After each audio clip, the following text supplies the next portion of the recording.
अखण्डमण्डलाकारं व्याप्तं येन चराचरं तत्पदं दर्शितं येन तस्मै श्रीगुरुवे नमः। शङ्करं शङ्कराचार्यं केशवं बादरायणं सूत्रभाष्यकृतौ वन्दे भगवन्तौ पुनः पुनः। ईश्वरो गुरुरात्मेति मूर्तिभेदविभागिनी व्योमवद्यात्मदेहाय दक्षिणामूर्तये नमः।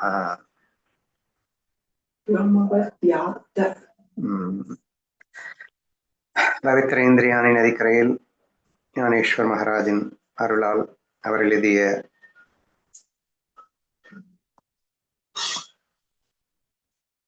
சங்கதேவ பதாஸ்தி என்ற நூலில் 27வது ஸ்லோகம் வந்திருக்கும். 27 நம்ம பார்க்க வேண்டியதா? பார்க்க வேண்டியது 26 முடிஞ்சது. 27வது ஸ்லோகம். நம் புத்திக்கு எட்டியவரை ஆராய்ச்சி செய்யும் வாய்ப்பு கிடைத்திருக்கிறது. சரி, இதுவரைக்கும் நம்ம நேற்று பார்த்த விஷயத்த கிளான்ஸ் பண்ணணும் அப்படின்னா ஹைலி இன்ட்ரெஸ்டிங்கான விஷயங்களை நம்ம பார்த்தோம். பிரம்மம் மாயையால் பாதிக்கப்படுவதில்லை என்றும் பிரம்மமே மாயையில் இருக்கின்றது என்றும். ஸோ இந்த விஷயத்தை தான் ரொம்ப ஸ்ட்ராங்கா எலாபரேட்டா எக்ஸ்பிளைன் பண்ணியிருந்தாங்க. அதன் தொடர்ச்சியாக 27ல என்ன சொல்றாங்க அப்படின்றத பார்க்கலாம்.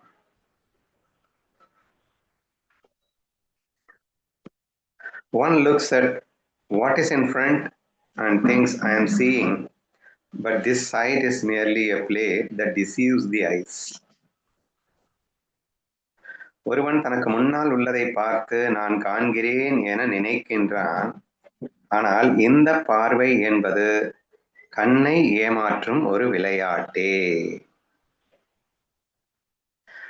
ஃபர்ஸ்ட் இதுக்கு முன்னாடி காண்பவன், காணப்படும் பொருள், காட்சி, இது எல்லாமே மாயை தான்.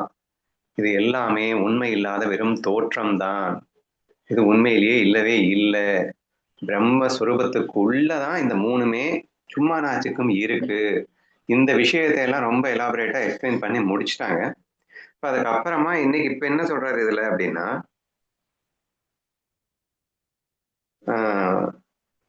நான் காண்கிறேன் என நினைக்கிறான். இப்ப நான் உங்ககிட்ட பேசிட்டு இருக்கேன், நான் உங்ககிட்ட பேசிட்டு இருக்கிறேன், நான் ஒரு விஷயத்த உங்களை எல்லாம் நான் பார்த்துட்டு இருக்கேன் அப்படின்னு நான் நினைக்கிறது அப்படிங்கிறது ஏமாற்று வேலை அப்படிங்கிற மாதிரி சொல்லிட்டாருங்க. அது ஏன் அப்படி சொன்னாரு அப்படின்னா, நீங்க என்ன நினைச்சுக்கணும்னா, அப்ப நான் பார்க்கலையா, அப்ப நான் பேசலையா, அப்ப இதெல்லாம் இங்க இருக்கிறதெல்லாம் பொய்யா அப்படின்னா, ஆமா நான் பார்க்கிறேன், நான் பேசுறேன், ஆனா அது எல்லாமே பொய்யாக பார்க்கிறேன், பொய்யாக பேசுகிறேன். அது என்னது பொய்யா பார்க்கிறேன், பொய்யா பேசுறேன்? பெரிய டவுட் வரும் உங்களுக்கு. ஏன்னா இப்ப நான் உங்களை பார்க்கறதுனால எனக்கு ஏதாவது ஆக போதா? போன ஸ்லோகத்துல தெளிவா சொல்லி முடிச்சுட்டாரு. இந்த பிரம்மத்துக்கு ஒரு மண்ணாங்கட்டி ஆக போறது இல்லை அப்படின்னாரு. சரியா? நீ கண்ணாடிக்கு முன்னாடி நின்றுட்டு கண்ணாடிக்கு முன்னாடி நிக்கிறதுக்கு முன்னாடியும் சரி, கண்ணாடியில தெரியும் போதும் சரி, கண்ணாடியை விட்டு வெளியே வந்ததுக்கு அப்புறமும் சரி, நீயா தான் இருக்க போற. நீ கண்ணாடியில தெரியும் போதுன்னா முப்புடிகளாக மாறும் போதுன்னு அர்த்தம். அந்த திரிபுடிகளாக மாறும்போது உன் முகம் எந்த விதமான விகாரத்தையும் அடையலை அப்படிங்கிற விஷயத்த ரொம்ப தெளிவா நம்ம போன ஸ்லோகங்கள்ல பார்த்தாச்சு. சரியா? அப்போ it never undergoes any change. அதாவது பிரம்மம் தன்னிலையில் இருந்து எல்லளவும் இது எதுவுமே மாறப்போறதில்லை. ஆனாலும் தோற்ற மாத்திரமாக திக்கச்சக்கமான விகாரங்களோடு கூட தெரியும் அப்படிங்கறதான் நீ மேஜரா பார்த்தணுமா. அந்த மாய கண்ணாடியில நீங்க நீளமா தெரியலாம், குண்டா தெரியலாம், எப்படி வேணா விகாரமா தெரியலாம், ஆனா உங்களுக்கு ஒண்ணும் ஆக போறது இல்லை அப்படிங்கறத நம்ம சொன்னோமா இல்லையா? அதே மாதிரி இந்த மாயைக்குள்ள நடக்கின்ற அந்த விஷயத்துக்கும் உனக்கும் சம்மந்தமே இல்லை அப்படிங்கிறது தெளிவா நமக்கு புரிஞ்சிருச்சு. இப்ப இந்த இடத்துல என்ன சொல்லியிருக்காருன்னா, நான் காண்கிறேன் அப்படின்னு நீ சொன்னேன்னா அது பொய் அப்படிங்கிறாரு. ஏன் பொய்ன்னு சொன்னாரு? ஆனா நான் பாக்குறேன்ல, இப்ப நான் பேசிட்டு இருக்கேன்ல உங்ககிட்ட, இதெல்லாம் எப்படி பொய்யாகும் அப்படின்னா, அதெல்லாம் சொல்லிட்டாரு. இந்த மாயையில நடக்கிற விஷயத்துக்குனால உனக்கு ஆக போறது ஒண்ணு இல்லைன்னு சொல்லிட்டாருல்ல. நீ கண்ணாடிக்கு முன்னாடி நிக்கிறதுக்கு முன்னாடியும் அப்படியேதான் இருக்க போற, நீ நின்றுட்டு இருக்கும் போதும் அப்படியேதான் இருக்க போற, கண்ணாடியை விட்டு விலகி போனதுக்கு அப்புறமும் அப்படியேதான் இருக்க போற. உனக்கு எல்லளவும் எதுவும் ஆக போறது இல்லைன்றதை எப்ப நீங்க தெளிவா புரிஞ்சுக்கிட்டீங்களோ அப்ப இதை நான் பார்க்கிறேன் அப்படிங்கிற நிகழ்வுனால ஆக போறது ஒண்ணு இல்லைன்னா அப்ப அதை ஏன் உண்மைன்னு சொல்லணும்? ஏங்க ஏதாவது ஒரு செயல் இருக்குன்னா அது உண்மையான செயல் அப்படின்னு சொன்னா, நான் உனக்கு உதவி செய்கிறேன் அப்படின்னா ஒரு உண்மையான செயல் அப்படின்னு, இல்லைன்னா வேற மாதிரி உங்களுக்கு புரிய வைக்கிறாங்க. ஒரு ஒரு குழந்தை வந்து ஏதோ ஒன்று விளையாடிட்டு இருங்க, இந்த பொம்மையை வச்சுக்கிட்டு ஏதோ ஒன்று விளையாடிட்டு இருக்கு. அதை செயல் என்று நீங்கள் ஏற்றுக்கொள்வீர்களா? அதை செயலே ஏத்துக்க மாட்டீங்க. ஒரு ஃப்ரூட்ஃபுல்லான ஒரு விஷயம் நடக்கும்போது மட்டும்தான் அதை வந்து ஒரு தகுந்த செயலாகவே நீங்கள் பார்ப்பீர்கள். ஒரு பிரயோஜனமும் இல்லாத ஒரு செயலை நீங்கள் செயல் என்று எடுத்துக்கொள்ள மாட்டீர்கள் அல்லவா? அப்படியே இந்த பார்க்கிறேன் அப்படிங்கிறதுனால எனக்கு பிரயோஜனமே இல்லை அப்படின்னா அதை பார்க்கிறேன்னு நீங்க சொல்ல வேண்டிய அவசியம் என்ன இருக்கு? நான் பார்த்தாலும் பார்க்கலைனாலும் ஆக போறது ஒண்ணு இல்லைன்னு ஆனதுக்கு அப்புறம் இதை சொல்ல வேண்டிய அவசியம் என்ன இருக்கு?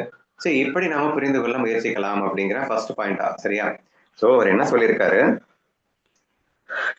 தனக்கு முன்னால் உள்ளதை பார்த்து நான் காண்கிறேன் என நினைக்கிறான், ஆனால் அந்த பார்வை என்பது கண்ணை ஏமாற்றும் ஒரு விளையாட்டு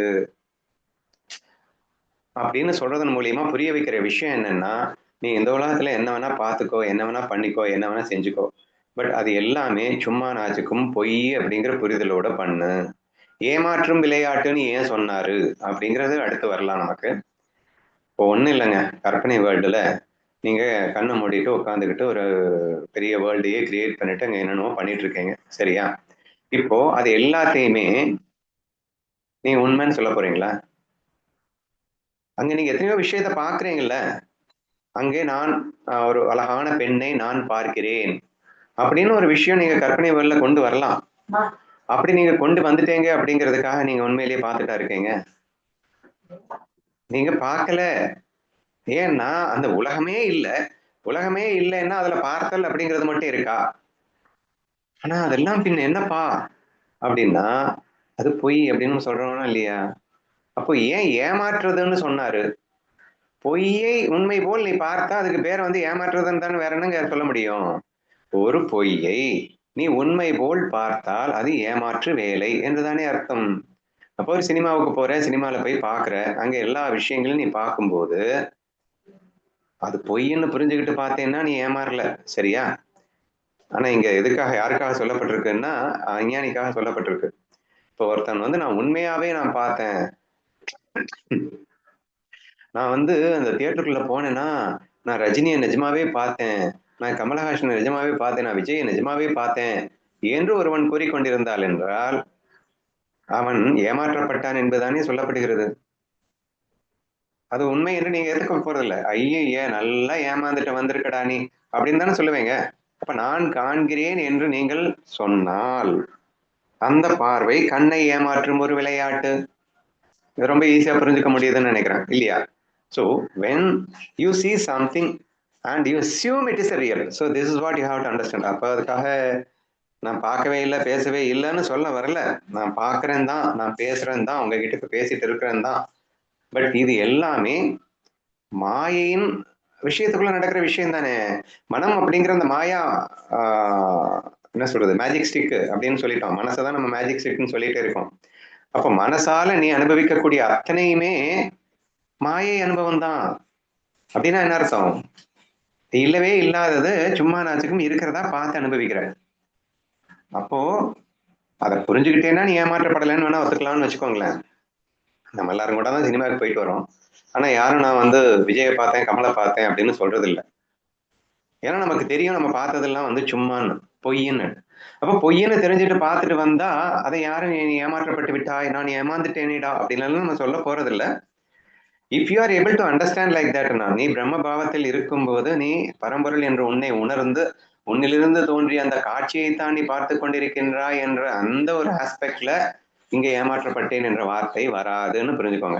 இப்ப ஏமாற்றப்பட்டேன்ற வார்த்தை எப்ப வரும் அப்படின்னா, அது உண்மை என்று நம்பினால் அது கண்டிப்பாக ஏமாற்றப்பட்டேன் என்ற வார்த்தை தான் வரும் என்ற ஒரு அர்த்தத்தோடு இது இருப்பதாக நான் காண்கின்றேன்.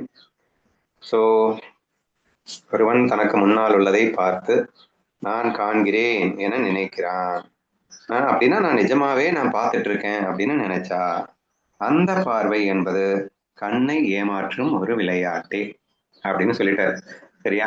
இங்க ஏன் விளையாட்டு அப்படிங்கிற விஷயத்தையும் சேர்த்தாரு அப்படிங்கிறத சேர்ந்து புரிஞ்சுக்கணும். கண்ணை ஏமாற்றும் மாய விளையாட்டு அப்படின்னு எடுத்துக்கோங்க. விளையாட்டுனாலும் மாயானாலும் ஒண்ணுன்றதை நான் பல தடவை உங்களுக்கு தெரிவிச்சுட்டே இருக்கேன். பெஸ்ட் எக்ஸாம்பிள் அந்த மல்யுத்த வீராங்கனைகளின் மல்யுத்த விளையாட்டு அப்படின்னு சொன்னோம். அப்போ அவங்க 2 பேரும் வந்து விளையாடினார்கள். விளையாடினார்கள்னா என்ன? அன்போடு அன்பை வெளிப்படுத்தி மகிழ்ந்தார்கள். ஆனா அடிச்சுக்கிட்டாங்க தான். ஆனா அடிச்சுக்கிட்டது உண்மையா?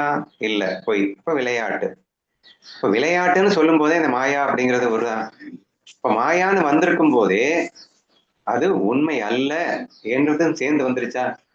அப்போ சும்மானாஜுக்கும் அவர்கள் புரிந்தே தெரிந்தே அந்த விளையாட்டை அவர்கள் விளையாடினால், அவங்க சண்டை போடல ஆனாலும் சும்மானாஜுக்கும் சண்டை போடுறோம்னு தெளிஞ்சு விளையாடினா அது தப்பில்லை.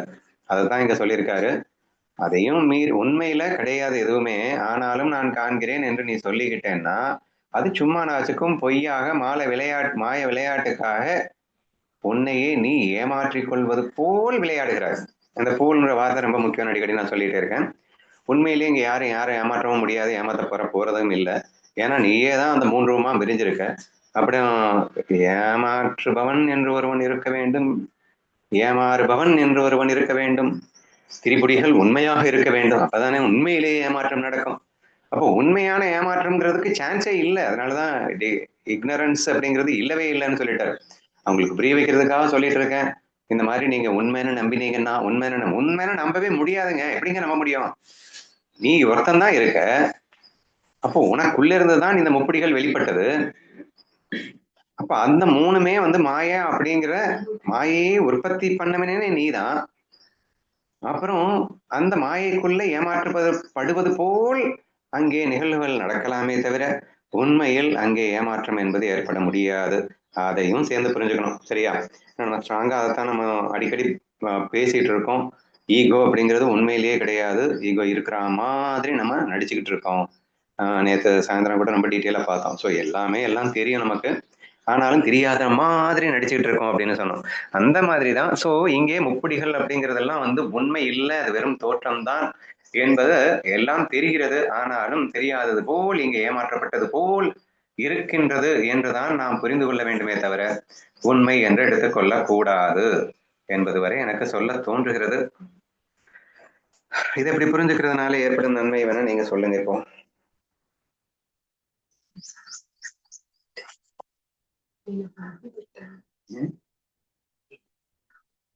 என்ன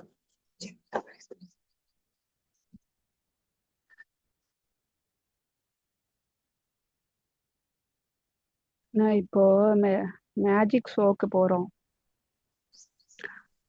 கேக்குதா? மேஜிக் ஷோக்கு போறோம். அங்க சரி, இங்க நடக்கிறது எல்லாமே வந்து பொய்யாதான் நடக்க போகுதுங்கிறதையும் மைண்ட்ல ஃபிக்ஸ் பண்ணிட்டு தான் போவோம். அங்க போனா ஏதோ என் கண்ணை ஏமாத்துற மாதிரி தான் சில விஷயங்கள் ஸ்டார்ட் ஆனதுக்கு அப்புறமா எல்லாமே ஏமாந்துட்டு தான் இருப்பேன். குத்துறது, ஐயோ குத்திட்டா என்ன பண்றது, ஒரு வாளை வச்சு உள்ள போயிட்டு வர்றதுங்கிறது வரும், ஆனா ரத்தம் வராது. ஆனா இங்க பயம் அப்படிங்கிறது வரும். ஆனா என் கண்ணை ஏமாத்தக்கூடிய அந்த வேலை தான். ஆனா அது விளையாட்டுக்கு தான் அது ஏமாத்தப்படுது அப்படிங்கிறத நான் அண்டர்ஸ்டாண்ட் பண்ணிக்கிட்டேன் அப்படின்னா அந்த இடத்துல நான் அஃபெக்டே ஆக மாட்டேன். ஸோ இப்படிதான் எல்லா இடத்துலையுமே நான் என்னோட ஈகோவை வச்சுட்டு நடிச்சாலும் சரி, அது எல்லாமே என்னுடைய இதுதான், என்னுடைய கற்பனையிலே தான் இந்த உலகமும் நடந்துட்டு இருக்கு. எதிர்த்தாப்புல வரக்கூடிய யாராவது ஒரு குற்றம் செஞ்சுட்டு வந்தாலும் சரி, நான் குற்றம் செஞ்சாலும் சரி, என்னை நானே ஏமாத்துறதுக்காக வேண்டி நானே இப்படி நடிச்சுக்கிறேன். அதான் மல்யுத்த வீராங்கனை சொன்னீங்கல்ல, அது மாதிரிதான் மேஜிக் ஷோவும் எடுத்துட்டு வரேன். கண்டிப்பா எடுத்துக்கலாம். இன்னும் வேற எக்ஸாம்பிள் சொல்லணும்னா, அது ஏதோ விர்ச்சுவல், நான் இன்னும் பார்த்ததில்ல. இந்த பாப்பா எல்லாம் பார்த்துட்டு வந்து சொல்லிட்டு இருந்தாங்க, சம் ஷார்ட்ஸ்ல எல்லாம் வரும். கண்ணுல வந்து ஏதோ ஒரு வீடியோ கேமரா மாதிரி ஸ்கிரீன் மாதிரி கட்டி விட்டுறான். நீங்க இங்க பாத்தீங்கன்னா என்னமோ நீங்களே வந்து அந்த சீனுக்குள்ள போற மாதிரி இருக்கு. நம்ம படம் பார்க்கும்போது அது துண்டா ஸ்கிரீன் தனியா தெரியுது, நம்ம சேர்ல உட்காந்துட்டு இருக்கோம், அப்படியேதான் நம்ம படம் பாக்குறோம். நீங்க அந்த கண்ணுல அதை கட்டி விட்டுட்டு நீங்க அதை பார்க்கும்போது என்ன ஆகுதுன்னா, அந்த சீனுக்குள்ளேயே அப்படின்னா அந்த திரைக்குள்ளேயே நீங்களே போயிடுற மாதிரி ஒரு அனுபவத்தை அது ஏற்படுத்துது அப்படின்னு சொன்னாங்க. சரியா? பாப்பா வந்து ரொம்ப அதிசயமா, அதாவது நிஜமாவே அவங்களே வந்து அந்த சீனுக்குள்ள இருக்கிற மாதிரி, அங்க ஏதாவது நடந்ததுன்னா வருதுன்னா அது இவங்களுக்கு நிஜமாவே அனுபவம் ஆகிற மாதிரி இல்ல ஏதாவது இவங்க நிஜமாவே வந்து பயப்படுறதுன்னா நிஜமாவே பயப்படுற மாதிரி அந்த மாதிரி ஒரு அனுபவம் ஏற்படுகிறது அப்படின்னு எல்லாம் வந்து சொன்னாங்க. So this also we can take as an example. We know very well கண்ணாடியை வச்சிருக்கோம் அப்படிங்கிறது நமக்கு தெரியாதா? இது நம்ம பார்த்துட்டு இருக்கோம், சும்மா நாச்சுக்கும் பார்த்துட்டு இருக்கோம், நமக்கு தெரியாதா? ஆனாலும் பயப்படுறோம்ல. ஸோ திஸ் இஸ் ஹவு, இப்படித்தான் இந்த பிரம்மம் விளையாடி கொண்டிருக்கிறது என்றுதான் நாம் புரிந்து கொள்ள வேண்டுமே தவிர, நீங்க உண்மையிலேயே பயம் இருக்கு, உண்மையிலேயே ஏமாற்று நடக்குது அப்படிங்கிறதுலாம் எதுவுமே இல்லை. ஏன்னா இருக்கிறது பிரம்மம் மட்டும்தான். அதுவே இங்கே பொய்யான திருப்படிகளாக தோற்றமளித்துக் கொண்டிருக்கும் போது அந்த தோற்றத்தில் தான் இந்த ஏமாற்று வேலை நடக்கிறது. தோற்றமே உண்மை இல்லைன்னா ஏமாற்றுறது மட்டும் எப்படிப்பா உண்மையாகும்? அப்போ உண்மை வஸ்துவுக்கு எதுவுமே நடக்காதுன்னு போன ஸ்லோகத்துல ரொம்ப தெளிவா சொன்னாரு. அதாவது பார்ப்பதற்கு முன்னாடியும் பார்த்ததுக்கு அப்புறமும் அப்படியே தான் அந்த முகம் இருக்க போகுது அப்படின்னு சொல்லிட்டு, அப்போ பிரம்மம் எல்லளவும் எதுவும் ஆக போவதில்லை அப்படிங்கிற தெளிவு இட்ஸ் வெரி வெரி இம்பார்ட்டன்ட். அப்போ நீங்க இந்த உலகத்துல நீங்க என்னென்னவோ பாக்குறீங்க செய்யறீங்க, நான் அதை பார்த்தே ஆகணும் அப்படின்னு சொல்றீங்க. அப்போ நிறைய பேருக்கு அந்த அடிக்ஷன்ல என்ன சொல்றான்னா, அதை நான் பார்க்கலன்னா எனக்கு மண்டை வெடிச்சிரும் அப்படிங்கிறான், அதை கேட்கலன்னா எனக்கு மண்டை வெடிச்சிருங்கிறான். ஸோ நீங்க இந்த புலன் இன்பங்களை எல்லாம் அனுபவிக்கிறீங்க, இந்த எல்லாமே உண்மை இல்லாத வெறும் தோற்றம் என்ற அந்த புரிதலோடு நாம் அனுபவிக்க வேண்டும் அப்படிங்கிறது நம்ம எடுத்துக்க வேண்டிய ஒரு எசன்ஸ். ஸோ இப்போ 100% நான் மறுபடியும் மறுபடியும் சொல்லிட்டு இருக்கேன், இந்த உலகத்தை மாயா என்று நிரூபிப்பதற்காக இத்தனை ஸ்லோகங்கள் வருகிறது. அப்ப இதுவும் மிக தெளிவாக இது மாயை என்று நிரூபிக்கின்றது. அப்ப நீங்க பார்க்கவே கூடாதுன்னு இல்லை, பார்க்க தான் வேணும். ஏன்னா நீங்க முப்படிகளுக்குள்ள வந்துட்டீங்க, மாயைக்குள்ள இருக்கீங்க, பார்ப்பீங்க தான். ஆனா அது உண்மைன்னு நினைக்க கூடாதுங்க, அவ்வளவுதாங்க புரிஞ்சுக்க வேண்டியது. நீங்க பாருங்க, எதை பார்த்தாலும் உண்மை நினைச்சு பார்க்காதீங்க, எல்லாமே சும்மா நாச்சுக்கும் மாயை அப்படின்ற புரிதலோட பாருங்க. இதுதான் இந்த ஸ்லோகத்தின் எசன்ஸாக நான் காண்கின்றேன். வேற ஏதாவது ஆட் பண்றதுக்கு இருக்கா? இப்ப நம்ம விளையாடும் போதே இப்ப நீங்க பின்னாடி வந்து கத்துவேங்கல்ல, நீங்க பின்னாடி வந்து கத்தும் போது நீங்க ஒண்ணும் அடிக்க போறது இல்ல, தள்ளி விட போறது இல்ல, ஒண்ணுமே பண்ண போறது இல்ல. ஆனாலும் நீங்க பின்னாடி வந்து வா அப்படின்னு கத்துன உடனே வாழ்க்கையில நாங்க பேஸ்கெட் பால் ஆடுவோமா டெய்லி. கீழே ஆடிட்டு இருக்கும்போது பக்கத்துல பேஸ்கெட் பக்கத்துல தீபிகா பந்த கையில வச்சிருக்கா அப்படின்ன உடனே அவளை பயமுறுத்துறதுக்காக போற்றுவாளாவ அது வந்துட்டேன் அப்படின்னு சொல்லிட்டு ஒரு சவுண்டை விட்டவொடனே பெதறி போயிட்டு பந்த கீழே விட்டுருவா. நான் ஒண்ணுமே பண்ண மாட்டேன், ஜஸ்ட் ஒரு சவுண்டு. ஆனா அவளுக்கு ரொம்ப நல்லா தெரியும் நான் அவளை எதுவுமே பண்ண மாட்டேன் அப்படின்னு. ஆனாலும் அந்த சவுண்டை கேட்டுட்டு பந்த கீழே விட்டு பயந்துடுறா. ஸோ இதையும் நம்ம எக்ஸாம்பிளா சொல்லலாம். So this is how we can able to fear அப்படிங்கிறது தான் இருக்க முடியுமே தவிர, உண்மையில் கண்டிப்பாக நமக்கு எந்த அனுபவமும் இங்கே முப்படிகளுக்குள் ஏற்பட முடியாது. முப்படிகளுக்குள் ஏற்படுகின்ற அனுபவம் அத்தனையும் மாயாவே என்று நாம் தெளிவாக புரிந்து கொள்ள வேண்டும்.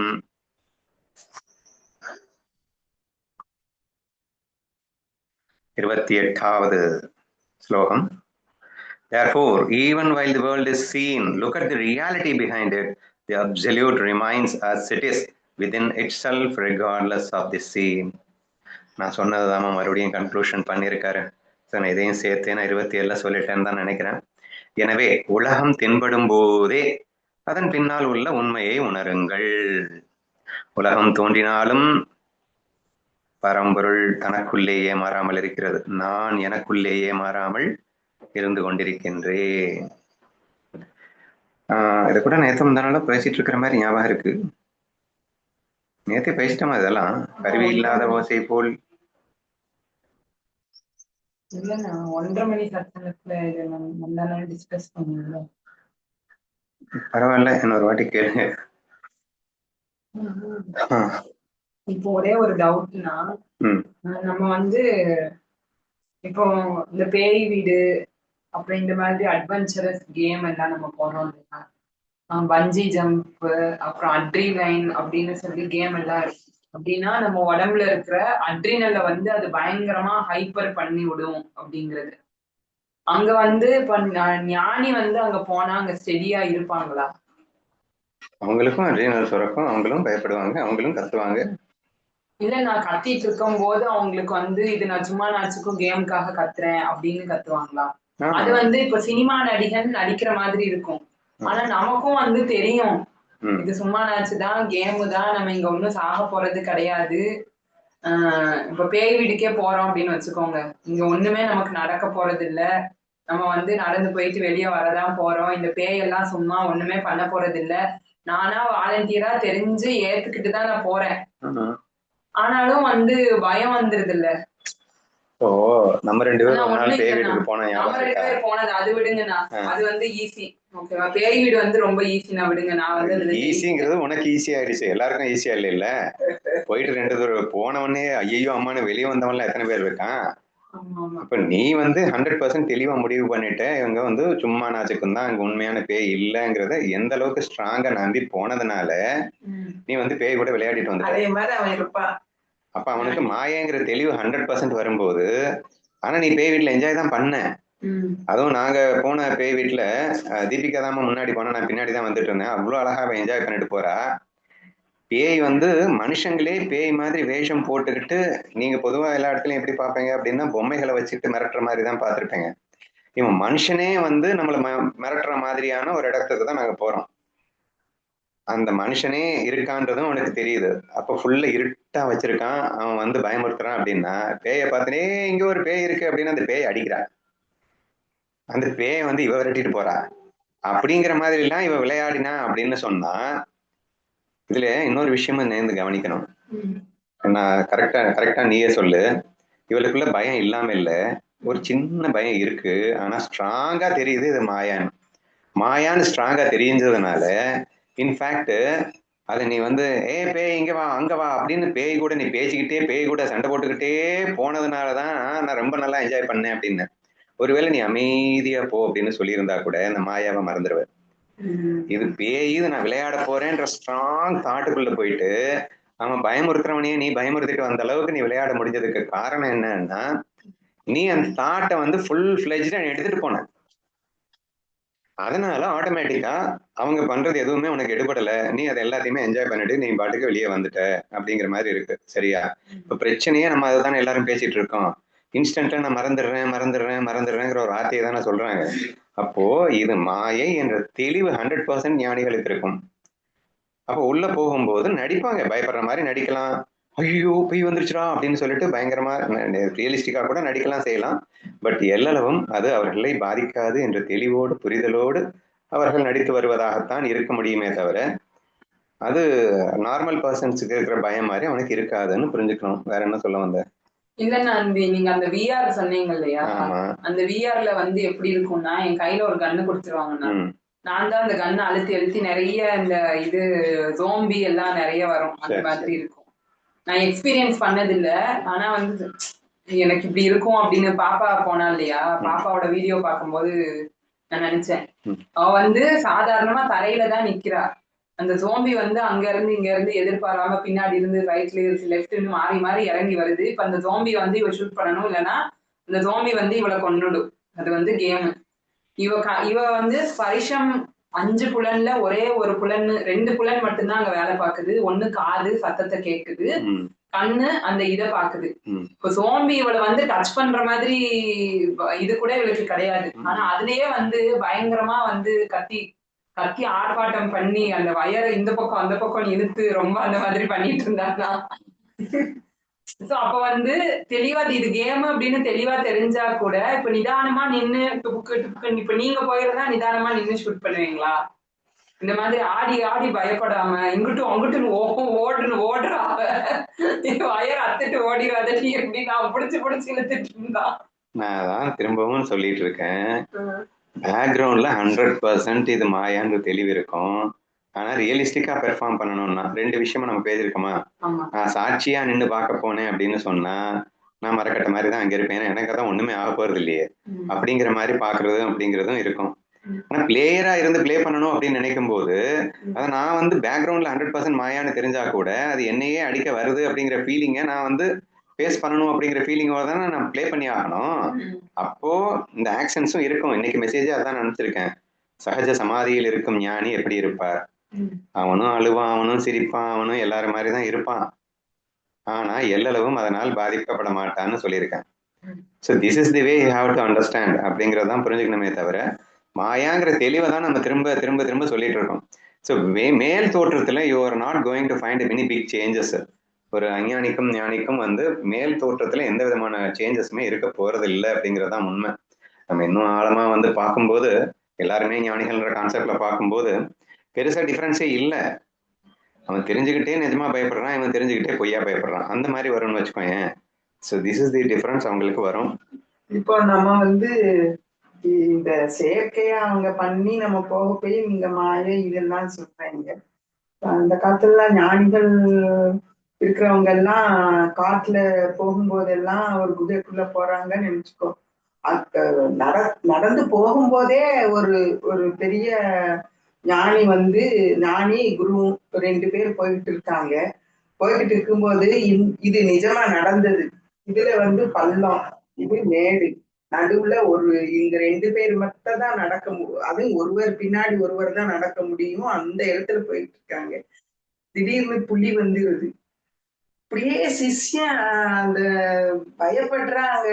அந்நேரம் குரு ஒண்ணும் கண்டுக்கல, அவங்க நடந்து போயிட்டு இருக்காங்க. அப்படி இந்த புலியும் இவனை இந்த சிஷ்யரையும் குருவையும் அவ்வளவு இடம் இல்லையில உரசி அது பாட்டு போகுது. ஆனா அவங்களுக்கு ஒண்ணுமே ஆகல. அப்போ அது போனதும் சிஷ்யன் சொல்றான் குருட்ட, குருவே நான் முதல்ல பயந்தேன், இந்த புலி வந்துருச்சே நம்மள கொன்னுரும் போலயே பயந்தேன். ஆனா நீங்க கம்முன்னு போனீங்களா, அதனால உங்க பின்னாடியே நான் வந்தேன். அப்போ அந்த புலி வந்து நம்மள உரசிக்கிட்டு போனது ஒண்ணுமே பண்ணலையே, அது எப்படி குருவேன்னு சொல்லணும்.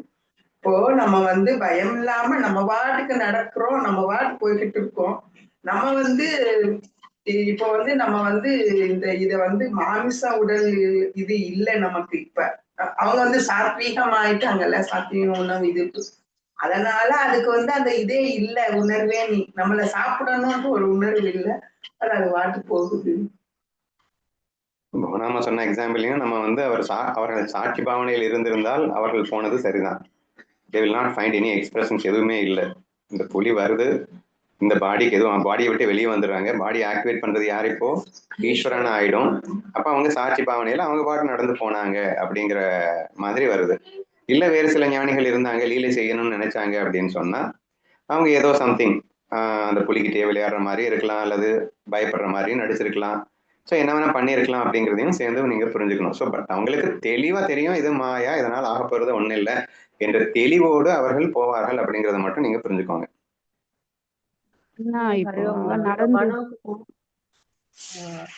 இதே மாதிரி நீங்க சொன்னீங்க இல்லையா, பயம் வரும் அப்படின்னு இருக்கிற மாதிரி சொல்றோம். தேவர் வந்து தவம் பண்றதுக்காக காட்டுக்கு போயிடுவாரு. அது எப்படின்னா அவருக்கு நோக்கம் என்னன்னா, பகவான் வந்து எப்பவுமே துணையா இருக்கிறாரு, அவன் நம்ம பார்த்துப்பான், அந்த ஸ்ட்ராங் அந்த ஸ்ட்ரென்த் ஆகணும் தான் அவர் போறாரு.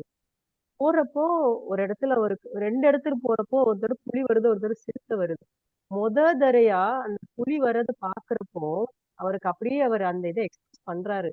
அப்படியே யூரின் போயிடுச்சான், மோஷன் போயிடுச்சான், பயத்துல கொஞ்ச நேரம் அடங்கிட்டாரா. அதுக்கப்புறம் கொஞ்சம் அமைதியான பிறகு அவருக்கு உணவு தேவை, அந்நேரம் உணவு என்ன பண்றது பகவான்கிட்ட வேண்டுறாரு. அப்புறம்தான் இந்த புலி வந்தப்போ இவருக்கு எல்லா உபாதைகளும் நடந்திருக்கு. அதுக்கப்புறம் அந்த புலி போய் ஒரு இடத்துல போய் பின்னாடியே கூட்டிட்டு போய் ஒரு இடத்துல காட்டுது சாப்பிடுறது. அதே மாதிரி தங்குறதுக்கு ஒரு இடத்துல இருக்கும்போது தங்க அவருக்கு இடம் வேணும், இருட்டாயிடுச்சு. ஏன்னா அவர் தங்க இடம் வேணும் அப்படின்னு கேக்குறப்போ திடீர்னு சிறுத்தை வந்து முன்னாடி வந்து நிக்கிறப்போ இதே மாதிரி பயம் ஃபர்ஸ்ட் உண்டாச்சு சொல்லுவாரு. அதுக்கப்புறம் அந்த சிறுத்தை போய் அந்த குகை மெல்ல காம் டவுன் ஆன பிறகு அந்த ஒரு குகைக்குள்ள கூட்டிட்டு போச்சான். போய் குகைக்குள்ள உருவச்சான். உருவனோடனே குகைக்குள்ள இருக்கிற எல்லா கிரகங்களும் சொல்றாரு பேரு, அதெல்லாம் வெளியே போனோடனே இவர் போய் உள்ள உட்காந்துட்டாரா. அப்ப அந்த பயம் மாய ஸ்ட்ராங்கு இருக்குன்னா அவருக்கு, ஆனாலும் வரும் அப்படிங்கிறது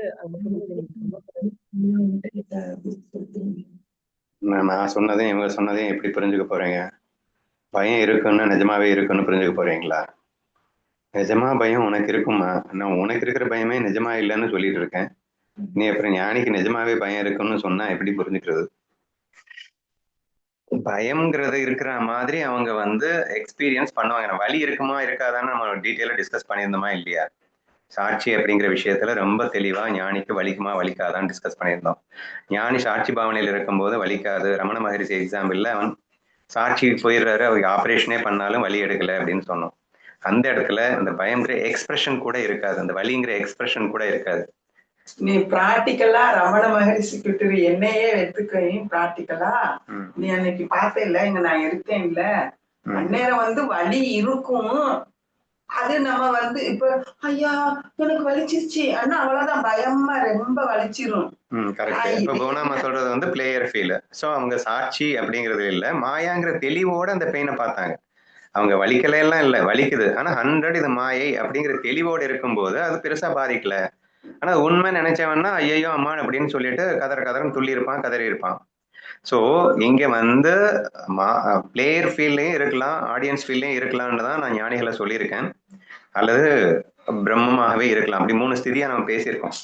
அதனால ஒரு ஞானி அப்படிங்கிறப்போ அது அந்த வழி பிளேயரா இருக்கும்போது, அதாவது அந்த பாடியில ஐடென்டிஃபை பண்ணி இருக்கும்போதுன்னு அர்த்தம். பிளேயர்னா வேணுமோ நினைச்சிடாதீங்க, எல்லாமே எண்ணங்கள் செய்கின்ற மாய விளையாட்டு தானே.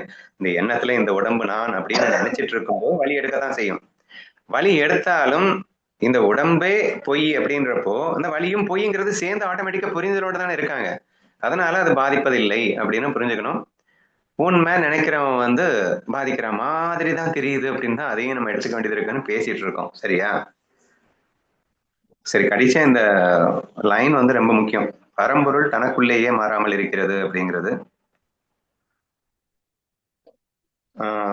அதாவது நான் எனக்குள்ளேயே மாறாமல் இருக்கின்றேன். பரம்பொருள் அப்படிங்கிறத நான் போடுங்க. நான் எனக்குள்ளேயே மாறாமல் இருக்கின்றேன். இந்த உலகத்தை பாருங்க, அதுல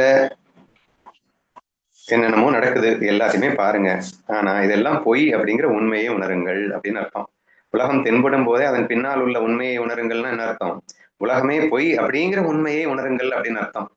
அப்ப இந்த உலகம் தோன்றிக் கொண்டிருக்கும் போதே நான் உண்மையில் எனக்குள் எந்த விதமான மாற்றமும் இல்லாமல் இருக்கின்றேங்கிற தெளிவு தாங்க ரொம்ப ரொம்ப முக்கியம். வழக்கம் போல அந்த கனவு எக்ஸாம்பிள் எடுத்துக்கிட்டீங்கன்னா, நீங்க கனவு கண்டுட்டு இருக்கீங்க, அந்த கனவுல என்னென்ன நடந்துட்டு போகுது. ஆனா என்ன நடந்தாலும் எனக்கு ஒன்றும் ஆக போறது இல்லைன்னு ஜம்முன்னு தூங்கிட்டு இருக்கீங்களா இல்லையா? அந்த மாதிரி எனக்கு ஒன்றும் ஆக போறது இல்ல, எனக்குள் இந்த தோற்றங்கள் ஏற்படுகின்றது, அவ்வளவுதான். இந்த தோற்றம் என்ன செய்துவிடும் அப்படிங்கிற அந்த ஃபீல் பார்ட்டை மிஸ் பண்ணிடாதீங்க. ஸோ பர்டிகுலரா சுட்டி காட்டுறாரு, உலகம் தென்படும் போதே அதன் பின்னால் உள்ள உண்மையை உணருங்கள்னா என்ன அர்த்தம்? நீ கனவு கண்டுட்டு இருக்கும் போது உணரல, கனவு விட்டு விழிச்சதுக்கு அப்புறம் தான் உணர்ற. அப்படி பண்ணாதரா, that is not the case. நீ அப்படி பண்ணக்கூடாது. நீ கனவு கண்டுட்டு இருக்கும் போதே அந்த கனவு அப்படிங்கிறது கனவின் தன்மையை உணரும். ஏன்னா கனவு கண்டுட்டு இருக்கும்போது வரைக்கும் நம்ம நிஜம் தானே நினைக்கிறோம், அங்க நடக்கிறதெல்லாம் நிஜமாவே கத்திடுறோம், நிஜமாவே என்னென்னமோ பண்றோம். விழிச்சதுக்கு அப்புறம் எச்சி கனவா அப்படின்னு நம்ம நினைக்கிறோம். நீ அப்படி பண்ணாத, அப்படி நினைக்காத. அப்படின்னா நீ விதேக முக்திக்கு அப்புறமா அல்லது ஜீவன் முக்தி கிடைச்சதுக்கு அப்புறம் உனக்கு முழுமையான ஞானம் பெற்ற பிறகு அப்படின்னு எல்லாம் நீ காத்திருக்கணும்னு அவசியம் இல்லை.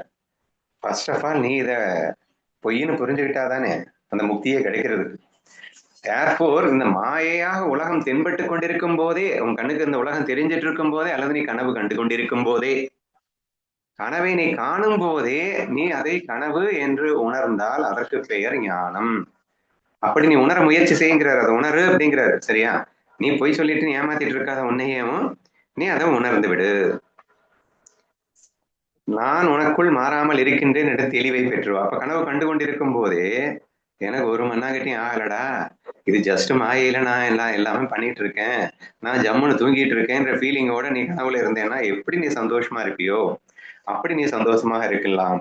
ஏனென்றால் இந்த பிரம்ம உணர்வாக நீ தனியாக துண்டாக இருக்கின்றாய், எதுவுமே ஆகாமல் இருக்கின்றாய். ஆனால் அதற்குள்ளேதான் இத்தனை விளையாட்டுகளும் சும்மா நாச்சுகளும் நடந்து கொண்டிருக்கின்றன என்ற தெளிவும் புரிதலும் உனக்கு வர வேண்டும் என்ற நோக்கத்தில் தான் இந்த ஒரு ஸ்லோகம் அமைக்கப்பட்டிருக்கிறது அப்படிங்கிறத நீங்க புரிஞ்சுக்கணும். சரியா? ஸோ தட் இஸ் வை நான் போன ஸ்லோகத்துல சொல்லும் போதே நான் எல்லாத்தையுமே சொல்லிட்டேன். ஸோ அதே தான் இங்க அழகா வலியுறுத்துறாரு. பர்டிகுலரா வலியுறுத்துறது வந்து நீ பாக்குறது எல்லாத்தையுமே பொய்யா பாருன்னு அர்த்தமா. நீ பாக்குறது, கேட்கறது, செய்கிறது, let whatever the experiences you have, all those experiences are not really true. எல்லாமே பொய் உணர்வுகள் தான். ஆனால் மெய்யான உணர்வே இங்கே பொய்யாக வெளிப்படுத்தி கொண்டிருக்கிறதுன்றது சேர்ந்து மறந்துடக்கூடாது. அப்ப பொய் உணர்வு தான் அப்படின்னா அப்ப இல்லையா? அப்ப நான் இல்லையா? நீ மெய்யான நீயே பொய்யாக வெளிப்படுகின்றாய் என்ற அந்த தத்துவத்தை உணர வேண்டும். ஆனால் பொய்யாக வெளிப்படும் போது பொய்யே உண்மை என்று நினைத்தால் மெய்யானவனை காணாமல் போய்கின்றான் அல்லவா? அப்போ நீ மெய்யில் இருந்தால் இதை பொய் என்று உணர்வாய்னு சொல்லலாம், இதை பொய்யாக உணரும் போது நீ மெய்யில் இருப்பாய்னு சொல்லலாம். அப்போ உனக்குள் நீ மாறாமல் மெய்யாகவே இருக்கின்றாய். ஆனாலும் இந்த பொய் தோற்றம் தோன்றிக் கொண்டிருக்கிறது.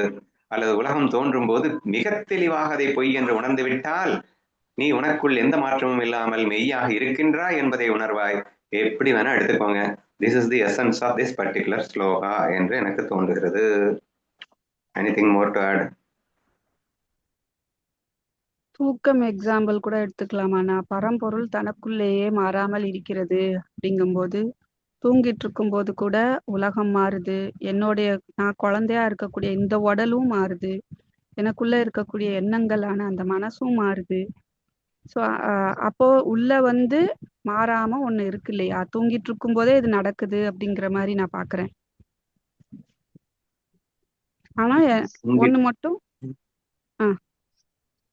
தூங்கி விழிச்சதுக்கு அப்புறம் மறுபடியும் தூங்கினதுக்கு அப்புறம் இல்ல, தூங்கிட்டு இருக்கும்போது மட்டுமே எங்க நடக்குது?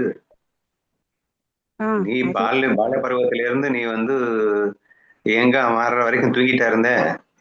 நீ விழிச்சும் சேர்ந்துதானமா இருந்த. தூங்கிட்டு இருக்கும்போது மட்டும் நடந்தது அப்படிங்கிறத விட கனவு எக்ஸாம்பிள் பெஸ்ட் எக்ஸாம்பிள். நீ தூங்கிட்டே இருக்க. தூங்கிட்டே இருக்கும்போதே நீ சின்ன குழந்தையில இருந்து பெரியவளா மாறி அங்க ஒரு 2 ஜெனரேஷனையே நீ பாக்குற அளவுக்கு நீ கனவு காண முடியும். ஆனா நீ என்ன பண்ணிட்டு இருக்கன்னா தூங்கிட்டு இருக்க. So that is why the கனவு example is the best example. ஓகேண்ணா. 29 போயிடலாமா? ஓகேண்ணா. Like sound without an instrument or fire latent in wood, without burning, the absolute exists by swallowing all specific forms அப்படின்னு சொல்லியிருக்காரு. தமிழ்ல படிக்கிறேன். கருவி இல்லாத ஓசை போல, எரியாத விறகில் மறைந்திருக்கும் நெருப்பை போல, பரம்பொருள் எல்லா உருவங்களையும் தன்னுள் அடக்கி தானாய் இருக்கிறது. இது ஒரு அற்புதமான ஸ்லோகம் நினைக்கிறேன். அதாவது ஒரு சப்தம் வர வேண்டும் என்றால் கண்டிப்பாக ஒரு கருவி இருக்கணும் இல்லைங்க? ஒண்ணும் இல்லைங்க, இப்ப நான் பேசிட்டு இருக்கேன்ல, நான் பேசிட்டு இருக்கிறதுக்கு நாக்கு என்ற கருவி இருக்கிறதுனாலதான் நான் பேசிட்டு இருக்கேன். நல்லா புரிஞ்சுக்க ட்ரை பண்ணுங்க. ஓசை என்பது இன்ஸ்ட்ருமெண்ட் இல்லாம வராது. ஒரு கருவி இல்லாம ஒரு ஓசை எழுப்ப முடியாது அப்படின்றத புரிஞ்சுக்கணும். நீங்க பாக்குற இந்த வீணா அல்லது வயலின், ஸோ அந்த மாதிரி நிறைய விஷயங்கள்லாம் பாக்குறீங்க. அதெல்லாம் என்ன இருக்கு? ஒரு ஸ்ட்ரிங்ஸ் இருக்கும். அந்த ஸ்ட்ரிங்ஸ் என்ன பண்ணுவீங்க? அப்படி தட்டி விடுவீங்க. அந்த தட்டின உடனே அந்த ஸ்ட்ரிங்ஸ் காத்துல அப்படி வைப்ரேட் ஆகும். அந்த வைப்ரேஷன் ஒரு சப்தமாக வெளிவரும். உங்க நாக்கு தான் இங்க ஸ்ட்ரிங்கு. இப்ப நான் பேசிட்டு இருக்கும்போது உள்ளுக்குள்ள என் நாக்கை பாத்தீங்கன்னா அப்படி ஒரு வைப்ரேஷன் உள்ள கட கட கடன்னு ஆடிட்டு இருக்கு. என் நாக்கு அந்த ஆட்டக்கூடிய அந்த அந்த காட்டுல ஆட்டுற ஆட்டுல அது சப்தமா வெளியே வருது. சரியா?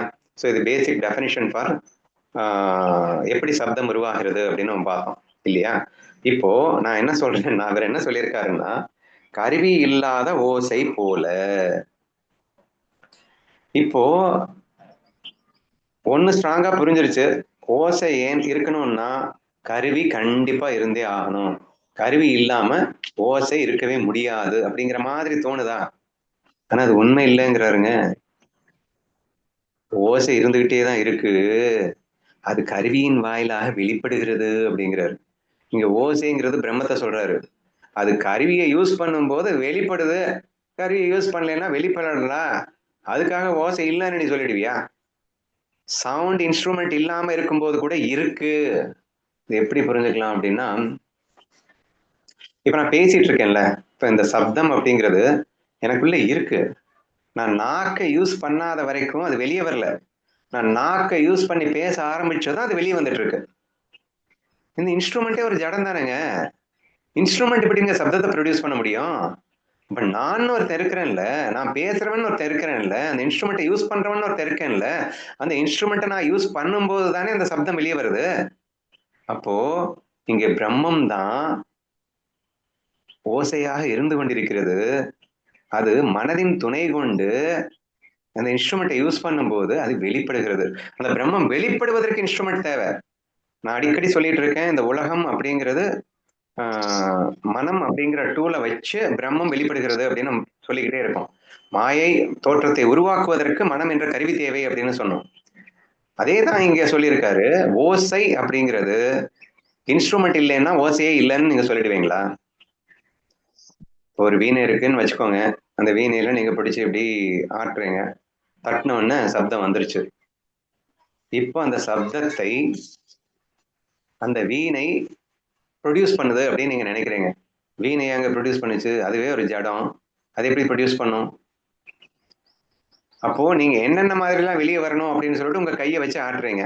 இந்த கைகள் ஆடுது இல்லையா, அது ஒரு கருவின்னு வச்சுக்கோங்க. இந்த வீணையில உங்க கை எப்படி எப்படி எல்லாம் போகணும் அப்படின்னு நினைக்கிறது இல்லையா, உங்க கை என்னது? கையும் கருவி. அப்ப இந்த கருவி இருக்கிறதுனால சப்தம் வந்துச்சுன்னா உன் கையினாலேயே சப்தம் வந்துச்சு. உள்ள இந்த கையை எப்படி ஆட்டணும் அப்படிங்கிற சூட்சமமாக நீ இருந்தே இல்ல, நீ இருக்க போய் அது வெளியே வந்தது. அப்படியா? அப்போ அது இருந்து கொண்டேதான் இருக்கிறது. உனக்கு ஒரு பாட்டு தெரியும்னு வச்சுக்கோயேன், இந்த பாட்டு எப்படி பாடணும்னு எல்லாமே உனக்கு தெரியும். அப்ப பாட்டு உனக்குள்ளதான் இருக்கு. ஆனா இன்ஸ்ட்ருமெண்ட்டை யூஸ் பண்ணி நீ வெளிப்படுத்தும் போது அது வெளியில தெரியுது, இன்ஸ்ட்ருமெண்ட் யூஸ் பண்ணி வெளிப்படுத்தாத போது அது வெளியில தெரியல, அவ்வளவுதானே தவிர அங்க நீ சப்தமே இல்லைன்னு நீ சொல்லிடுவியா? அப்படி யோசிங்க. இல்லைன்னா அங்க பேஸ்கெட் பால் ஆடிட்டு இருக்கோம் டெய்லி, ஆடும்போது பாத்தீங்கன்னா என்னுடைய அந்த ஸ்கில்ஸ் வந்து வெளிப்பட்டு வெளியில வருது. இந்த பந்தை நான் எடுத்துக்கிட்டு தட்டி 4 பேரை ஏமாத்தி உள்ள வந்து அன்றாம் போயிட்டு உள்ள அப்படியே ஃப்ளோவில் எடுத்துட்டு போயிட்டு நான் ரிங்ல போடுறேன். அப்போ இந்த பாடிங்கிற கருவியை யூஸ் பண்ணி என்னுடைய பேஸ்கெட் பால் ஸ்கில்ல நான் அனுபவிக்கிறேன். அது வந்து பேஸ்கெட் பால், ஐ மீன் இந்த பாடி இருக்கிறதுனாலதான் உங்களுக்கு ஸ்கில் இருக்குன்னு சொல்ல போறீங்களா? ஸ்கில் இருக்கிறதுனால பாடியை வச்சு வெளிப்படுத்துறீங்க. But it doesn't mean that instrument தான் வந்து அதுக்கு காரணம்னு சொல்ல முடியாது இல்லையா? அப்போ இன்ஸ்ட்ருமெண்ட் இல்லைன்னா கூட, அப்படின்னா என்ன, இந்த பாடியே எனக்கு இல்லைன்னா கூட அந்த ஸ்கில் எனக்கு இருக்கத்தானே போகுது. அதே மாதிரிதான் இந்த சப்தம் எக்ஸாம்பிளையும் புரிஞ்சுக்கோங்க. இந்த சப்தம் என்பது என்ன சொல்லியிருக்காரு? கருவி இல்லாத ஓசை போலே. இந்த பிரம்மம் எப்படி இருக்குன்றதுக்கு எக்ஸாம்பிள் இது எல்லாமே. பிரம்மம் எப்படி இருக்குன்னா, கருவி அப்படிங்கிறது இல்லைன்னாலும் ஓசை இருக்கு இல்லையா, அப்படி பிரம்மம் இருக்கு.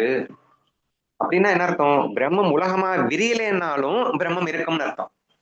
பிரம்மம் தன் மனம் என்ற கருவியை யூஸ் பண்ணி உலகமா விரிஞ்சாலும் பிரம்மம் இருக்கு, விரியலைனாலும் பிரம்மம் இருக்கு. போன ஸ்லோகத்துல என்ன சொன்னாரு? கண்ணாடிக்கு முன்னாடி நின்றுட்டு இருக்கும் போதும், கண்ணாடிக்கு முன்னாடி நிக்காம இருக்கும் போதும், அல்லது நீ கண்ணாடியை விட்டு வெளிக்கு வந்ததுக்கு அப்புறமும் நீயா எப்பயுமே இருந்துகிட்டு தான் இருப்ப அப்படிங்கறத தெளிவா சொன்னாரா இல்லையா? இப்ப நீ சத்தியம், இது மாற போறது இல்லை. எது வந்து அசத்தியமா இருந்தது? நீ கண்ணாடிக்கு முன்னாடி நிற்கும் போது அது டிஃபரெண்டா தெரிஞ்சது இல்ல, அது வெளிப்பாடு. உன்னுடைய ஒரே முகமே அங்கே விகாரங்களாக மாறி என்னென்னமாவா தெரிஞ்சது இல்ல, அது உன்னுடைய வெளிப்பாடு. அந்த வெளிப்பாட்டுக்கு நீ இருக்கணும். நீ இருந்தாதான் வெளிப்படுவ. ஆனா அந்த வெளிப்பாடு இருந்தாதான் நீ இருக்கணும்னு அவசியம் இல்லை. அந்த கண்ணாடி இருந்தாதான் நீ இருக்கணும்னு அவசியம் இல்லை. கண்ணாடி இருந்தாலும் இல்லைனாலும் நீ இருந்துகிட்டு தான் இருப்ப. நீ கண்ணாடிக்கு முன்னாடி நிக்கலைனாலும் நீ இருந்துகிட்டு தான் இருப்ப. அப்படின்னா திரும்ப திரும்ப அவர் சொல்ல வர்றது என்னன்னா, பிரம்மத்துக்கு இந்த உலகம் அவசியம் இல்லை அப்படிங்கிறத சொல்ல வர்றாரு. அப்போ ஓசைக்கு கருவி அவசியம் இல்லைன்னு சொல்ல வர்றாரு. கருவி இல்லாத ஓசை போலே பிரம்மம் இருக்கிறது. ஒரு எக்ஸாம்பிள் புரிஞ்சிருச்சா? நெக்ஸ்ட் பாருங்க. எரியாத விறகில் மறைந்திருக்கும் நெருப்பு போலே அப்படின்னு நெக்ஸ்ட் சொல்லியிருக்காரு. இப்போ இந்த நெருப்பு அப்படிங்கிறது கட்டையில இருந்து தானேப்பா வருது அப்படின்னு நம்ம நினைக்கிறோம். கட்டை இருக்கிறதுனாலதான் நெருப்பு இருக்கு அப்படின்னு நம்ம நினைக்கிறோம். ஆனா உண்மை என்ன தெரியுமா? கட்டை இருக்கிறதுக்கே நெருப்பு தான் காரணங்கிறது தான் உண்மை. அல்லது பிரம்மம் கட்டையாக உருவெடுத்து அது நெருப்பாக வெளிப்படுகிறது. இன்னும் கரெக்டா சொல்லணும்னா, எரியாத விறகில் மறைந்திருக்கும் நெருப்பு போல. ஓகே, அங்க கருவி இல்லாத ஓசை போலே அப்படின்னு சொன்னாரு. சரிங்க, தெளிவாய்க்கிறேன். கட்டைக்குள் பிரம்மம் நெருப்பு ஒளிந்திருப்பது போல பிரம்மம் எல்லா வஸ்துக்குள்ளும் ஒளிந்திருக்கிறது. அப்படின்னா இருக்கிறதுலதான் பிரம்மம் இருக்கு, இல்லாததுல பிரம்மம் இல்ல அப்படின்னு நமக்கு தோணிடும். Okay okay. அதனால கருவி இல்லாத ஓசை போல, கருவி இல்லை என்றாலும் ஓசை இருக்கும், கட்டை இருந்தாலும் கட்டைக்கு பின் நெருப்பு இருக்கும். அதே மாதிரி பிரம்மம் ரெண்டையுமே சொல்ல நினைக்கிறாரு அப்படிதான் எனக்கு புரியுதுன்னா. ஐ திங்க் கரெக்டா தான் யோசிச்சிருக்கேன். ஃபர்ஸ்ட் என்ன சொன்னாரு? கருவி இல்லாத ஓசை போலன்னு சொன்னாரு. இப்ப கருவியில் மறைந்திருக்கும் ஓசை போல அப்படின்னு சொல்றாரு. அப்படி வச்சுக்கோயேன், சரியா? அப்போ கருவி இருந்தாலும் நான் தான் இருக்கேன், கருவி இல்லைனாலும் நான் இருப்பேன். கருவி இல்லாத ஓசை போலே, எரியாத விறகில் மறைந்திருக்கும் நெருப்பு போலே. இப்போ இருக்கு, எது இருக்கு? மரம் இருக்கு, விறகு இருக்கு. ஆனா விறகு இருக்கு, ஆனா நெருப்பை காணும். நெருப்பு மறைஞ்சிருக்கு. இப்ப நான் உலகமா விரிஞ்சிருக்கும் போதும் நான் தான் இருக்கேன், உலகமா இல்லாத போதும் நான் தான் இருக்கேன். ரெண்டையுமே சுட்டி காட்டுறதுக்காக இந்த 2 எக்ஸாம்பிள் சொன்னதா எடுத்தேன். ஐ திங்க் பெட்டரா புரியுது அப்படின்னு நினைக்கிறேன். சோ இந்த 2 எக்ஸாம்பிள் அப்படி எடுத்துக்கலாம்னு நினைக்கிறேன். ஆனா இந்த நரசிம்ம அவதாரம் எடுக்கும் போது பிரகலாதன் வந்து தூணிலும் இருக்கிறார், துரும்பிலும் இருக்கிறார் அப்படின்னு சொல்றாரு. அப்படின்னா தூணுல துரும்பு இங்க இருக்கான, அங்க இருக்கான, அங்க இருக்கான, அங்க இருக்கான, எல்லா இடத்துலயும் ஒரு வஸ்துவை வந்து ஒரு அல்பமான இந்த கண்ணா பார்த்து அந்த வஸ்துக்களுக்கு பின்னாடி பகவான் இருக்கிறான் அப்படிங்கிறத விட ஒண்ணுமே இல்லை அப்படின்னா கூட அங்க இருக்கிறான் அப்படிங்கிறதையும் சேர்ந்து இங்க அண்டர்ஸ்டாண்ட் பண்ண வைக்கிறாரு அப்படின்னு. கரெக்ட். தூணிலும் இருப்பான், துரும்பிலும் இருப்பான் அப்படிங்கிறது எரியாத விறகில் மறைந்திருக்கும் நெருப்பு போல அப்படிங்கிற எக்ஸாம்பிள். கருவி இல்லாத ஓசை போல அப்படிங்கிறது அவன் ஒரு பொருளே இல்லைன்னாலும் அவன் இருப்பான். ஆகாயமா இருக்கிறதே அவன் தானே எப்படி பார்த்தா. சோ எல்லாமாகவும் அவனே இருக்கின்றான் அப்படிங்கிறது. அதுதான் அடுத்த இடத்துலயே அந்த இதனுடைய சாரம், திருஷ்டாந்தம் என்ன அப்படிங்கிறதுக்கு சித்தாந்தத்தையும் அவரே சொல்லிட்டா இருப்பாரு. பரம்பொருள் எல்லா உருவங்களையும் தன்னுள் அடக்கி தானாய் இருக்கிறது. அப்படின்னா என்ன அர்த்தம்? தன்னுள் அடக்கி தானாய், ரெண்டுலயுமே வந்து 2 எக்ஸாம்பிள். தன்னுள் அடக்கி அப்படின்னு சொன்ன உடனே இது எல்லாத்தையுமே வந்து ஸ்வாலோ பண்ணிடுச்சு அப்படின்னு நினைச்சிடாரு. இங்கிலீஷ்ல ஸ்வாலோன்னு கொடுத்துருக்கான். எல்லாமே காணாம பண்ணிடுச்சு அப்படின்னு இல்ல, அது தோற்றமாக தெரிந்து கொண்டிருந்தாலும் அதுதான் இருக்கிறது. இல்லாதப்பவும் அது மட்டும்தான் இருக்கு. இங்க அதை தவிர எதுவுமே இல்லைன்னு புரிஞ்சுக்கணும். சரியா? ஸோ ஃபர்ஸ்ட் எக்ஸாம்பிள் 2 எக்ஸாம்பிளையும் வந்து மிக்ஸ் பண்ணி அதுல இருந்து நீ என்ன புரிஞ்சுக்கணும் அப்படிங்கறத அவரே சொல்றாரு. பிரம்மத்தை தவிர எதுவுமே இல்லை. அது பிரம்மம் உலகமாக தென்படும் போதும் அந்த உலக தோற்றத்திற்கு பின்னணியில மறைஞ்சு இருக்கிறது எதுன்னா பிரம்மன் தான். பிரம்மன் தான் மறைஞ்சிருக்கு. ஆனா வெளியில தோற்றத்திற்கு உலகமா தெரியுது. ஆனா அது உண்மையில பார்த்தா நீ பிரம்மத்தை தான் நீ பார்ப்ப, வெறும் தோற்றமா பார்த்தா அது உலகமா தெரியும் அப்படிங்கிறது ஒரு எக்ஸாம்பிள்.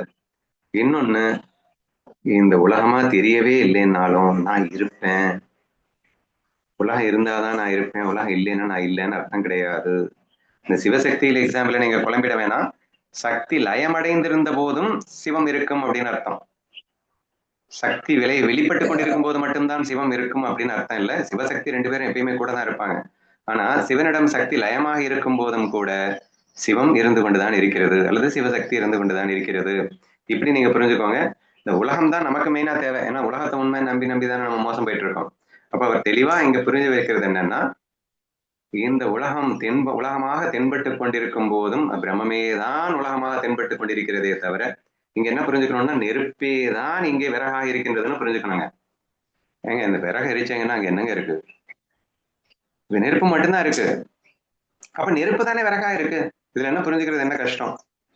ஆனா நெருப்பு தெரியல அப்படிங்கிறதுக்காக அந்த நெருப்பு இல்லைன்னு நீங்க சொல்லிடுவீங்களா? பெட்ரோல் ஜெல்லுன்னு இருக்குன்றதுக்காக அது வந்து நெருப்பு இல்லைன்னு சொல்லிடுவீங்களா? 100 நெருப்பு மட்டும்தான், நெருப்பு மட்டும். ஆனா என்னம்மா வேஷம் போடுது பாத்தியா நெருப்பு, அவ்வளவு சூடு, எவ்வளவு ஜில்லா வேஷம் போட்டிருக்கு வந்திருக்கு பாரியா அப்படின்லாம் ஆச்சரியமா நம்ம பேச வேண்டியது இருக்கு. எத்தனை விகாரங்களோடும் பிரம்மம் காணும், ஆனால் நிர்விகாரன் அல்லவா அவன். எத்தனை குணங்களோடும் அந்த காணும், ஆனால் அவன் நிர்குணன் அல்லவா. சோ இதெல்லாம் எவ்வளவு அழகா சூட்டாது. நிதர்சன வாழ்க்கையில எவ்வளவு அழகா தெரியுது பாருங்க. நெருப்பு சில்லா இருக்கு, அந்த மரக்கட்டையா பாக்குற, அது நெருப்பாவே உன்னால பார்க்க முடியாது, அது தொட்டா சுடாது, அது ஒரு சாலிடா இருக்கு. ஆனா உண்மையில அது நெருப்பு. நெருப்பை தவிர அது ஒண்ணுமே இல்லைல்ல. 100% நெருப்பு மட்டுமே தானே இப்ப மர வடிவில் இருக்கின்றது. 100% நெருப்பே தானே பெட்ரோல் வடிவில் இருக்கிறது. இப்படி 100% பிரம்மம் மட்டுமே தான் உலகமாக தென்படுகிறது அப்படின்னு புரிஞ்சுக்கணும். நீங்க உடனே கேட்க கூடாது, ஏப்பா நெருப்புன்னா சுடணும் இல்லப்பா, இது என்னப்பா சில்லுன்னு தானேப்பா இருப்பு அப்படின்னா. பிரம்மம் வந்து பரிசுத்தமானதுன்னு சொன்னீங்களேப்பா, பிரம்மம் வந்து நிர்விகாரன் நிர்குணன் அப்படி இப்படின்னு சொன்னியேப்பா, அது என்னது சாஸ்வதமானது, நிரந்தரமானது, ஆதி அந்தம் இல்லாததுன்னு சொன்னியேப்பா. பின்ன அதுவே உலகமா இருக்குன்னு சொல்றியப்பா, இது ஆதியும் இருக்கு அந்தமும் இருக்குல்லப்பா, இது விகாரமா இருக்குப்பா, குணமா இருக்குப்பா, நீ சொன்னதுக்கும் இதுக்கும் சம்மந்தமே இல்லையேப்பா அப்படின்னு நீ பேசலாம். அதுக்குதான் எக்ஸாம்பிள். ஏப்பா நெருப்புன்னு சொல்ற, இதை கட்டையை போயிட்டு நெருப்புன்னு எப்படிப்பா சொல்லுவ? இதுல என்ன சந்தேகம்? நெருப்பு தானே கட்டையா இருக்கு.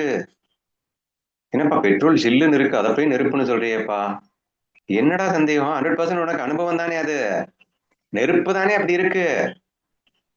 100 நெருப்பு தானே பெட்ரோலா இருக்கு, வேற என்ன இருக்குங்க? சோ பிரம்மமே தான் இங்கே உலகமாக அத்தனை விகாரத்தோடு, அத்தனை குணங்களோடு, அத்தனை ஆதி அந்தமமாக மாறிக்கொண்டிருக்கின்ற வஸ்துவாக மாறாத அந்த வஸ்துவே தான் இப்படி தென்பட்டு கொண்டிருக்கிறது என்பதை நீ புரிந்து கொள்ள வேண்டும். இவ்வளவு நேரம் சொன்னதுக்கு அப்புறமும் நீங்க என்ன புரிஞ்சுப்பீங்க அப்படின்னா, அது ஏதோ பிரம்மம்னு ஒண்ணு இருக்கு போல, அது இப்படி இருக்கு போல. அப்படி இல்லை. அந்த பரம்பொருள்ன்றது வேற யாரும் இல்லை, அது நான் அப்படிங்கிற அந்த விஷயத்தையும் எப்பயுமே நீங்க மறந்துடக்கூடாது. சோ நான் ஒருவனே இங்கே சத்தியமாக இருக்கின்றேன். அந்த நான் ஒருவனே மனம் என்ற கருவியின் துணை கொண்டு இங்கே உலகமாக விரிகின்றேன். அந்த உலகத்தில் 1000 விகாரங்கள், குணங்கள், அப்படி இப்படின்னு ஆதி அந்தமுள்ள ஒரு வஸ்துக்களாக நான் தென்பட்ட போதிலும் உண்மையில் நான் மாறாமல் இருக்கின்றேன். என்னிடத்தில் எந்த மாற்றமும் இல்லாமலேயே அனைத்து மாற்றங்களுமாக ஒரு தோற்றத்தை வெளிப்படுத்திக் கொண்டிருக்கின்றேன் என்ற ஒரு விஷயத்தை நாம் புரிந்து கொள்ள வேண்டும் என்பதுதான் இந்த ஸ்லோகத்தின் உட்கருத்து என்பதை நீங்கள் புரிந்து கொள்ள வேண்டும்.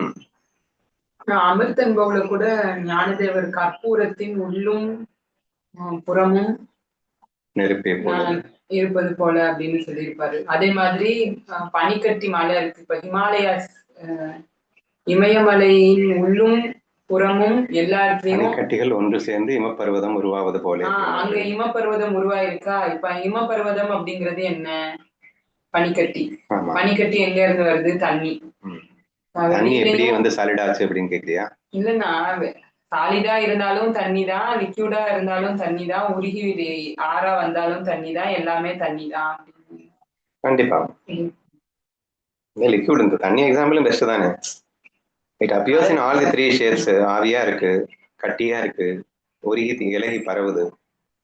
அப்படிங்கிறதுனால அது வேற வேறன்னு நீங்க சொல்லிட போறீங்களா? ஒரே தண்ணி, ஆனால் இது தன் வேஷங்களுக்கு டிஃப்ரெண்டா வேஷம் எடுத்துக்க முடியும். இப்ப வேஷத்துல 1000 வேஷம் எடுத்துக்கிட்டாலும் அல்டிமேட்லி அது என்ன அப்படின்னு கேட்டா தண்ணி தான். வேஷத்தை கண்டு மயங்காதே, மாற்றங்களை கண்டு குணங்களை கண்டு நீ நம்பாதே, அவைகள் எல்லாம் உண்மையில் நானே. நானே என்னுடைய நிராகாரத்தன்மைக்கு நிர்குணத்தன்மைக்கு எந்த ஆணையும் ஏற்படாமலேயே ஆகாரனாக குணங்களுடன் கூடியவனாக இந்த உலகமாக தென்பட்டு கொண்டிருக்கிறேன். இதை வந்து நீங்க நம்பெல்லாம் சொல்லலைங்க, இது வந்து ஃபேக்ட். எப்படி ஃபேக்ட் அப்படின்னா, நீங்க கற்பனை உலகத்துல நீங்க பாட்டுக்கு உட்காந்துட்டு இருக்கீங்க, ஆனா எக்கச்சக்கமான விகாரங்களோட, எக்கச்சக்கமான குணங்களோட, எக்கச்சக்கமான ஒரு உலகத்தை நீங்களா உருவாக்கி நீங்களா வந்து ஒரு எக்ஸ்பீரியன்ஸை கொண்டு வரலையா? ஸோ அதெல்லாம் எப்படி ஃபேக்டோ, அல்லது கனவுல நீங்க தனியா சும்மா தான் உட்காந்துருக்கீங்க, ஆனா உங்கள் மனம் பெரிய உலகத்தை உருவாக்கி என்னென்னமோ பண்ணலையா? அப்ப எக்கச்சக்கமான விகாரங்களோடு என்னென்னமோ வந்துட்டேன் அப்படிங்கிறதுக்காக அதெல்லாம் பொய் தோற்றமாக இருந்தது யாருன்னா நீங்களே தானே இருக்கீங்க. நானே எப்படி இருக்கேன் அப்படின்லாம் யோசிக்க தேவையே இல்லை. ஒவ்வொரு நாளுமே இந்த கற்பனை கனவு என்பது நமக்கு அனுபவமா உண்மையாக இருக்கின்றது. நீ அந்த கற்பனையும் கனவையை போல் இந்த நிஜ உலகை பார்த்து விட்டால் போதும் என்பதுதான் இந்த ஸ்லோகத்தில் உள்ளர்த்தம் என்று புரிந்து கொள்வோமாக. இன்னொரு ஸ்லோகம் படிக்கவா? போதுமாடா, 57 ஆயிடுச்சு. ஸ்டாப் பண்ணிடலாமா? வேற ஏதாவது இதுல கருத்து சொல்லணும்னு தோணுதுன்னா சொல்லுங்க.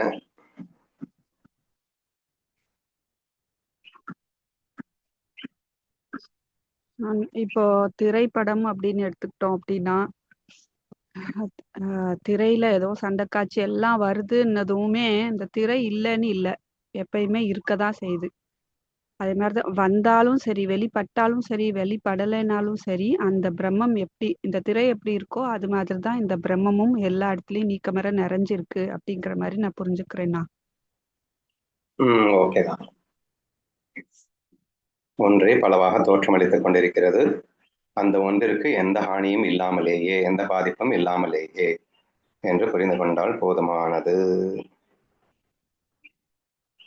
பரபிரம்மமா இருக்கிற நானே ஒரு கருவி தெரியுது அப்படின்னா, ஒரு நாமரூபம் தெரியுது அப்படின்னா, அதுவும் நான் தான், அதுக்குள்ள நான் தான் இருக்கிறேன். ஜஸ்ட் நான் அங்க வெளிப்படுத்துறேன். சரி, வெளிப்படுத்தாம இருக்கும்போது நீ எங்க இருக்க? வெளிப்படுத்தாம இருக்கும்போது எல்லா இடத்துலயும் இருக்கிறேன். வெளிப்படுத்தணும் அப்படிங்கிறப்ப அந்த நாமரூபத்துக்குள்ளயும் நாமரூபமாவும் நான் தான் இருக்கிறேன் அப்படின்னு இந்த ஸ்லோகத்துல இருந்து. கரெக்ட். அந்த இன்ஸ்ட்ருமெண்ட் எக்ஸாம்பிள்ஸ், நெருப்பு ரெண்டுமே சூப்பரான எக்ஸாம்பிள். கருவி இல்லைன்னாலும் நான் இருக்கேன் அப்படின்னு சொன்னாரு. ஒரு கருவியா இருக்கும் போதும் நான் தான் மறைஞ்சிருக்கேன் அப்படின்னாரு. ரொம்ப 2 எக்ஸாம்பிளும் அற்புதமான எக்ஸாம்பிள். அப்போ கருவியாக இல்லாமலும் என்னால் இருக்க முடியும்னு நம்ம புரிய வைக்கணும்.